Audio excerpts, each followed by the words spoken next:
Hey guys, it's C-Mac here. Today we're going to talk about different type of businesses in the US. And at the end of this video, I'm going to share a lot of secrets about how to protect your asset. This is very important for you that you're starting a new business. Let's get started. The first type of business in US is actually sole trader, right? You are the business in this model. You are the person who's providing service or product, right? Of course, if you work, the business is going to make money. If you don't, the business is not going to make money. The risk is very high in this type of business, because if something goes wrong in the business, you are personally by law will be affected, right? Any claim will basically affect your house, your bank account, your car. If you mess up something, the trouble is going to come after you and your personal assets. Of course, if you're running a web development, out of your home office, of course, there's not, a lot of liabilities involved in that model. But if you're a plumber, or if you're, have a business model that you provide, like, I don't know, transportation service, if you get into accident, if something goes wrong in someone's house, you are personally liable for that thing. If this is the model, which I don't recommend you go after, if this is the model you're gonna, start with, make sure you have a good insurance policy to back up your business. But this is definitely not recommended, not professional. The next one is general partnership, which general partnership, again, it's a model that comes with a lot of risk in US. Let's say you and your friend, you guys want to start a new business, and if your partner, your friend, your family member, or someone that who's your partner, let's say the person gets involved into some drama, or some personal issues in life, or bankruptcy, things like that, his or her liabilities will be yours. Again, this is a risky model. You don't want to get involved in general partnership, because usually it's not a great model. You are responsible for the other person's behavior and liabilities, and death, for example. And this is definitely not something that I recommend.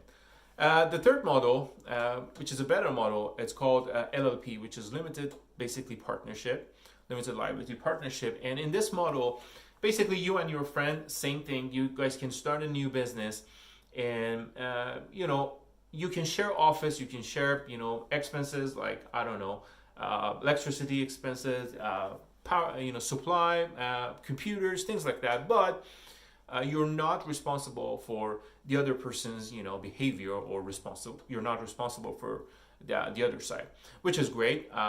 This is a very common model between, for example, dentists, lawyers.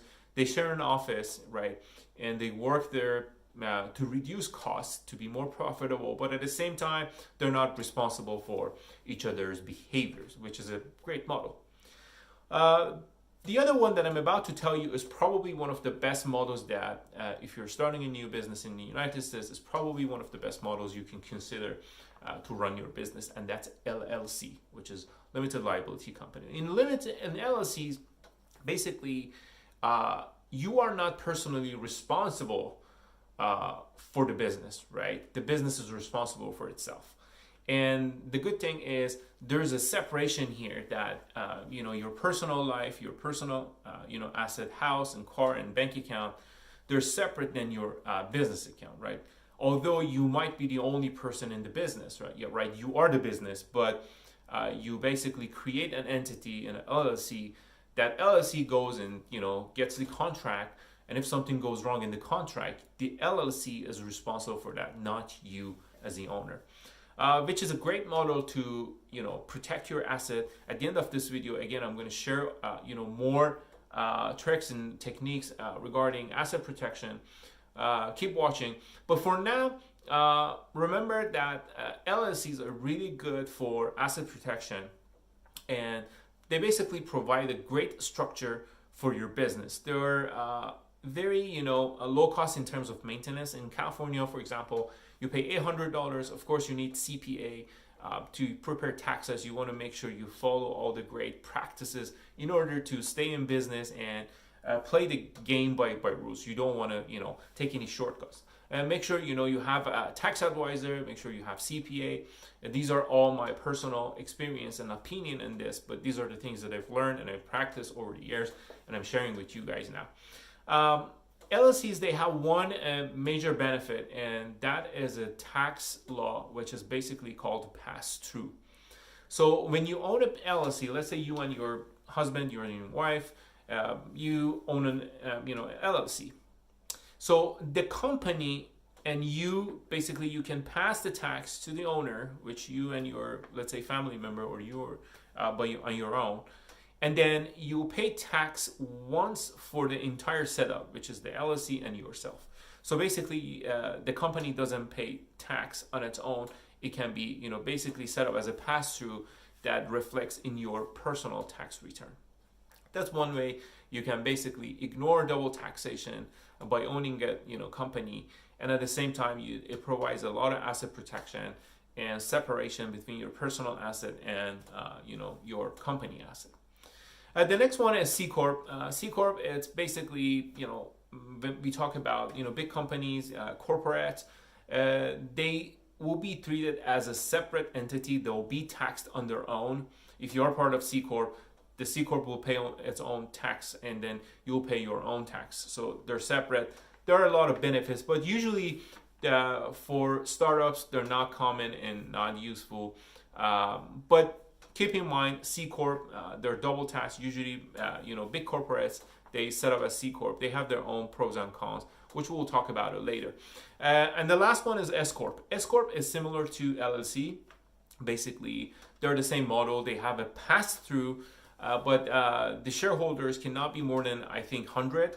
You cannot have more than 100 shareholders. That's the first rule. And the second, they must be U.S. citizens. And then it gives you a lot. Basically, it gives you more corporate style, if it makes sense. It's more advanced than LLCs, but if you become a very successful company, then your next step will be moving your company from LLC to S Corp. But there's more techniques and tricks that I'm about to share you how to set up those companies in order to make sure you get the most asset protection, in my opinion. So we've learned our different type of businesses in the United States. If you live somewhere else, any other country, majority of countries, they follow the same rules, but make sure you consult with your local, attorney who's familiar with, law of the country, with your CPA. Do not just only rely on my things, but probably if you're starting in a business, LLC is probably the best option to go. Since it provides, all the flexibility, all the things that you need to operate a great business off of, and then at the same time, it provides tax liabilities, tax benefits, and of course, asset protection. All right, at this point, now I'm ready to share all the secrets that I know about asset protection. All right, let's get started. In asset protection, as I said, LLCs, they provide a great way to protect your asset. You put, all the assets that, you want to separate from your personal asset under the business. And the business is only responsible for the things that it's under its ownership. All right. So in terms of asset protection, I want to tell you there are two states in the United States, that Wyoming and Nevada. They provide probably the best protection for business owners. So one way would be you create and set up, you can consult with your advisor and tax consultant. You can set up the company in Wyoming or Nevada and then operate it from another state. But there are rules and things that you want to, but be aware that Wyoming and Nevada, they provide probably the best structure in terms of asset protection. Well, let's say your business grows, right? And then you want to buy an office, right? You buy an office and you put that office under LLC, right? If something goes wrong in your business, your LLC owns that property. So if someone sues you, right, your property will be basically counted as something to recover by that claim, right? So basically, you're putting your property under that LLC, and it's being exposed to any claim. So in order to protect your properties, the first thing you want to do, First of all, put your properties in different LLCs. So let's say you own a rental property, put it under LLC, right? You don't own it. If something happens to you, if someone goes after you, that property will not be affected because it's not owned by you, and vice versa. If you have, for example, let's say 5 rentals, right? 6 rentals, put 2 under the first LLC, 2 under the second one, and 2 under the last one. That way, if one of the companies, gets sued, the other 2, they're still safe, and nobody can have access to those. The one more technique will be basically, let's say you have a company A that owns the property. You put everything under company A that owns everything, and then you set up a second company, company B, which signs a lease contract with the first company, which is company A. So company B signs a contract, lease, operating lease, right, with company A, and company A owns the real estate.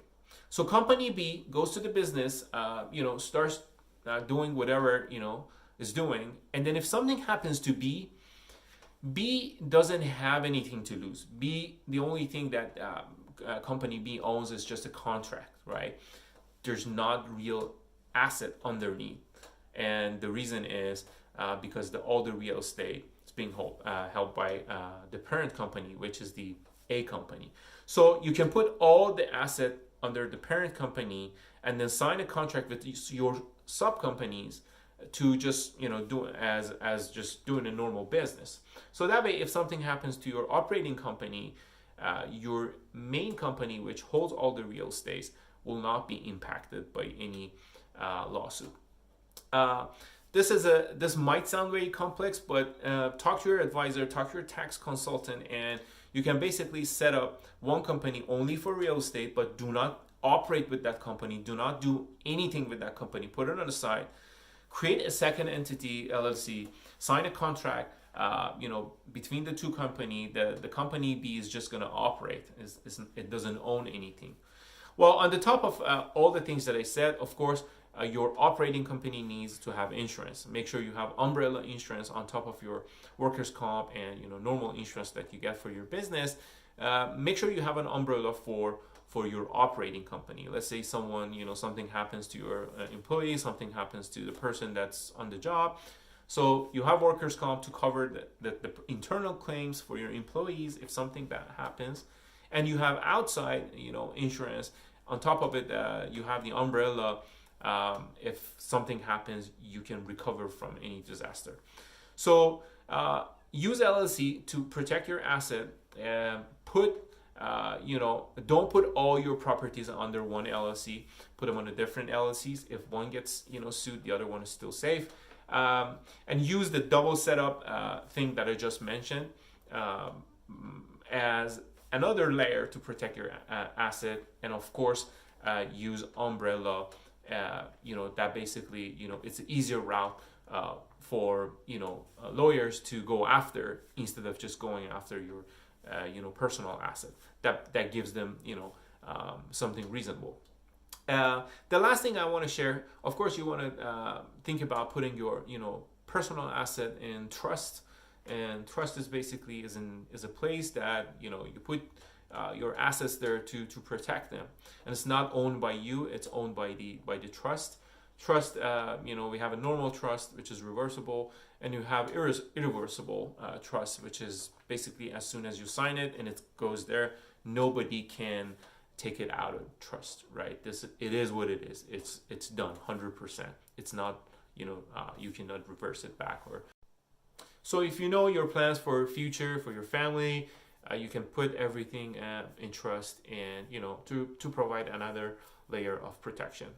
Anyways, these are the laws related to the type of companies you can establish in the United States and the type of asset protection you can think of. Please subscribe to my channel, as we're going to talk more about different aspects of any business, startup, and of course technology and software engineering. Thanks for watching. Please leave any comments below, and until next time, bye.